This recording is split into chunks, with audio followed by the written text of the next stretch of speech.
Now there's a one thing you should see. The motherboard that is going there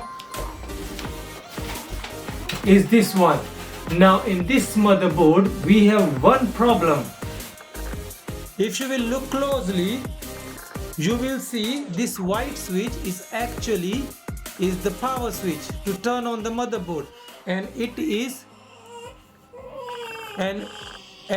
soldered on the motherboard, which means we can't move this. So I comes with a brilliant idea.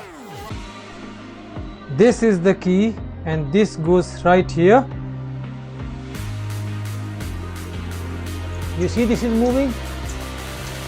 This is actually gonna press that button and to turn the PC on.